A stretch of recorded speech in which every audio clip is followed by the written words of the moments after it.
Hello, welcome back to my channel. My name is Chaz Kayato, and the topic of today's discussion is adult student mental health.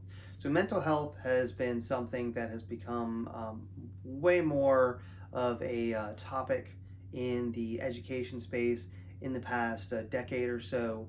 Really, just everywhere. Mental health is a priority. We've all heard about mental health, the mental health crisis, and it is something that we do need to recognize. Just a part of modernity is we're more aware of everything, and sometimes we can be dealing with information overload. How do we process all this? And I think that this is one of the reasons why we're having a mental health crisis. So I just wanted to go over an article that I found from Cal Coast University. So this article was all about adult student mental health and how to navigate it.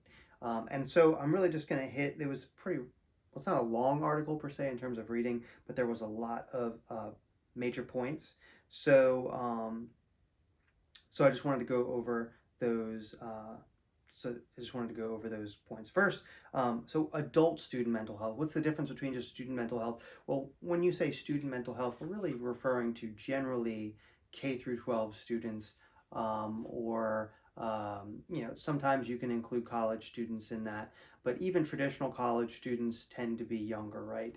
Somewhere between 18 to 23, 24. But this article was specifically about 25-year-olds and older.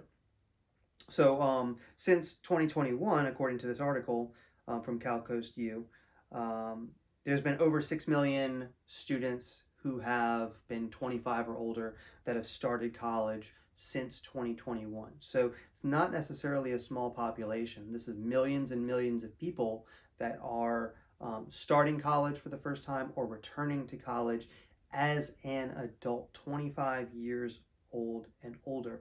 In previous videos from last year, I had mentioned the demographic cliff and about how there's going to be less 18-year-olds for a while compared to where it was 20 years ago. And so because of this, colleges are going to look to get more and more adult learners into their classrooms, whether that be brick and mortar or online. And so you're going to see more and more older college students, and that will be something that pretty normal. I mean, I feel like it's already been normalized, but that is something we can continue to expect to happen as once again, as there's less 18-year-olds entering college, those colleges are going to want to find people from somewhere. And where do you find new students from if not right out of high school? Well, you're going to have to get adults.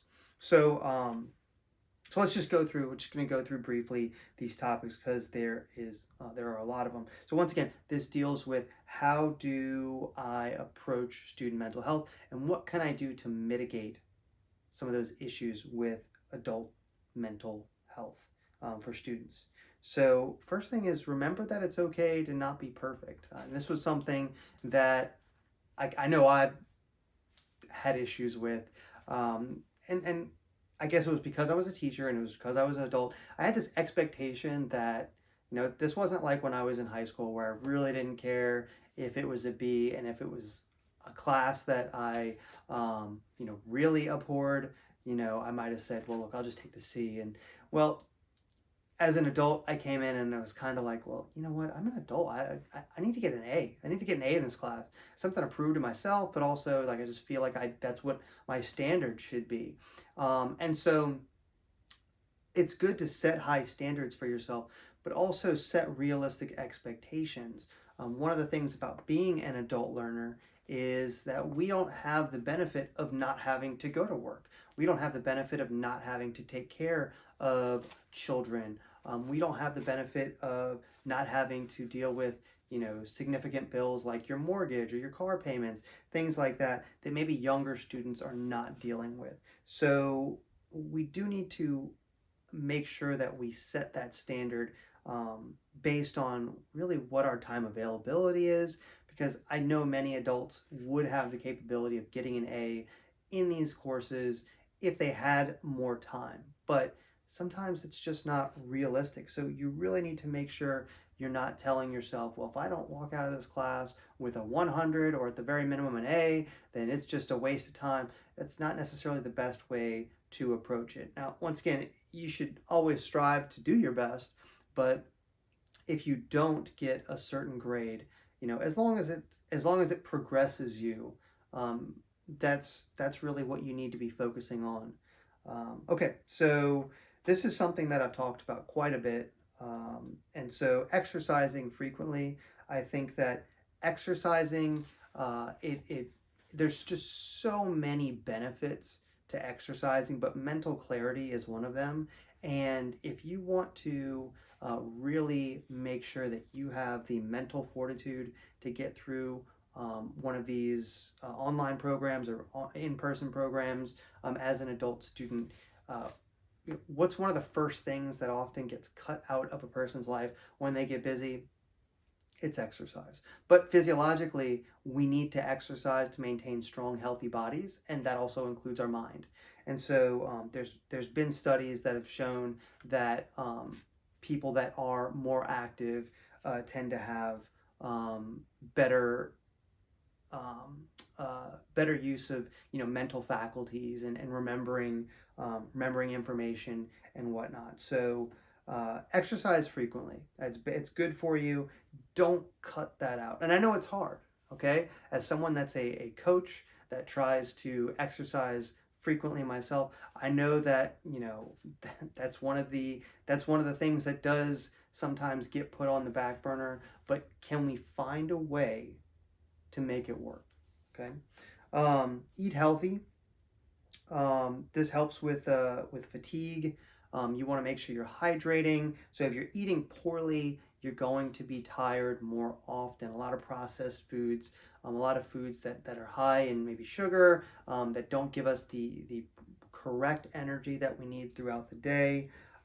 Look, if you're taking night classes or if you're doing, asynchronous classes and you're doing it at night, think about it. If you don't have much energy, when are you going to be most tired? At night. And if you're tired at night, then you're not going to be able to get through a program like that, because you're just not going to have enough energy to put into what needs to be done to succeed as an adult taking an online program. You need to get your sleep. Now, this is one of the things that, especially adults, I always thought it was funny. There are people out there that wear how few hours of sleep they get a night as like a badge of honor. It's unhealthy. Okay, when someone's like, I only sleep 5-6 hours a night. I mean, there's no science that's saying that that's positive, right? And so we need to make sure we're getting a good amount of sleep, that depending on your activity level, depending on where you are in your stage in life, that may be somewhere between 7 to 9 hours. And I know that someone's listening to this video that's laughing and saying, wow, I'll never get 7 to 9. Look, I will say that this is something that I make a priority. I try to always count back about, it doesn't always work out exactly, but about 8 hours from when I need to wake up to try to figure out when I'm going to go to sleep. Now, sometimes, most of the time, it ends up being more like 7 hours, but I'm also not afraid if I'm very, very tired, it might be 9 hours, okay? Especially, this actually happened just last week. I had an evening where, or a night, where I woke up in the middle of the night and actually I had rested enough to where I wasn't tired anymore, but it was way early. It was like 1 or 2 in the morning, and I could not get back to sleep. Well, you could imagine that night I was exhausted. And so I went to bed like at 9 or something like that night, because my body needed it. So once again, I don't understand that I need to wear this badge of honor. I'm just so busy that I can only sleep 5 hours, 6 hours a night. I actually believe that there's very few people that would be true for. But I mean, I'm not saying it's not true, but I think there's a lot of people that create that they create that in their mind, and it's really not true. You should be trying to get 7 to 9 hours a night. And if you're regularly exercising, those two go hand in hand. You'll be more willing to try to go to bed earlier because your body will just be more tired. Avoiding late screens. This is one I know we're all, especially teachers, we're all bad at. We're checking our email, right before bed. We're double check. I get it. I get it. And I'm not necessarily great at that either. But I do know that there have been times where I said, you know what, I'm gonna do the old book thing, like old school book, not Kindle, old school book before bed. And it's true, you do get more mentally tired when you do that. And so I do know that is something that is true. Try to avoid screens. Try to avoid screens late. Although if you do have to, I know that there's something that I have on my computer. When it's later in the evening, there are apps out there that can reduce the blue light on the screen to make it more of a natural evening lighting. Supposedly that helps with your sleeping. So if you have to be on your screens late, that may be something you want to look at. The article also mentions breathing techniques. Now, I do know this happens to be something that works for multiple reasons, but if we get frustrated, if we're experiencing some physical, mental stress, fatigue, literally just calming down, being peaceful for a moment, and breathing can do wonders. You'll even, sometimes when you take that deep breath, you'll literally feel that stress just escape. And sometimes you'll feel emotion escape too. Something maybe that you've been holding in. You breathe out and you feel it. It doesn't always feel great, but it feels great after, right? You have that emotion kind of swell up and then you release it. But then you do feel better after. Now, it's not necessarily going to fix anything, but if it gives you a moment of clarity because now you're relaxed and you can make better decisions, then it does help. Okay, building a support network. I literally talked about this a few videos back. Your support network, who do you have around you that can help you be successful? Do you have other teachers? Do you have family members? Do you have administrators? Do you just have people that you know of in your field that can help you be successful, and that will translate into your academic career? This is one that I've done in the past. I don't necessarily do right now, but I do know that it can help. Journaling, keeping track of what works and what doesn't. Okay, that way you can go back and look. Okay, what was I doing last year when I was taking a bunch of courses and I was really struggling, and what did I do? You can go back and you look at that journal and you'll help navigate what you might be going through at this time. Okay, explore relaxation techniques. We kind of talked about that already. I think exercise is actually one of the best relaxation techniques because once you're done exercising, yes, you're tired and you might be sore, but your body just feels a bit better. Create a work-study balance. Okay, so what that means, and I know teachers were the worst at this. Sometimes at 3 o'clock or whatever, when that bell rings, you got to close that laptop and then that's it. Because sometimes you carry it with you at home, you're doing a lot at home, maybe it's affecting your mood, and maybe it's affecting how you interact with your family. Balance, okay, balance. You don't need to work 7 days a week. You need some time off. You don't need to work 18 hours a day. You need some time off. So make sure that you are giving yourself the time that you need to be mentally sharp and spiritually sound. Manageable outcomes. So or manageable routines rather. I'm sorry.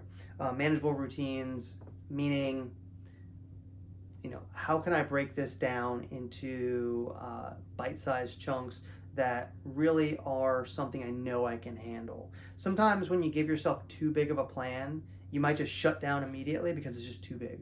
Whereas if you give yourself a little short step, like I just need to get to this next step, it's so much easier. And I actually find that when I do that, if I set Like I may actually set myself a multi-day plan. Okay, I just need to get to this point on this day, and then this point on this day. And I actually find that I get stuff done quicker that way because I feel so much more productive when I get to that step and I still have time to work. I'm like, well, So consider that. Entertainment, that just goes down to the work-life balance, I think. Making sure you have enough time to enjoy life. Get outside, same thing. Get outside, get some sun, enjoy the world. Don't trap yourself in your office cubicle, in your classroom, all day trying to get this stuff done. You need to have that balance, and then celebrate success. Give yourself a pat on the back. Don't be afraid to be happy with what you've done.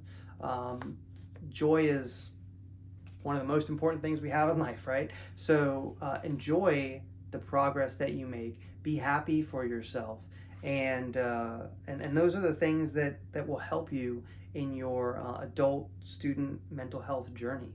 And if you follow these things, I guarantee you, it's not going to mean that there will be no bumps in the road, and it's not going to mean you won't hit times where things don't feel great for you, right? As a student, but this will definitely make that road a bit smoother. So I hope you enjoyed this conversation. Remember, this came from an article from California Coastal University.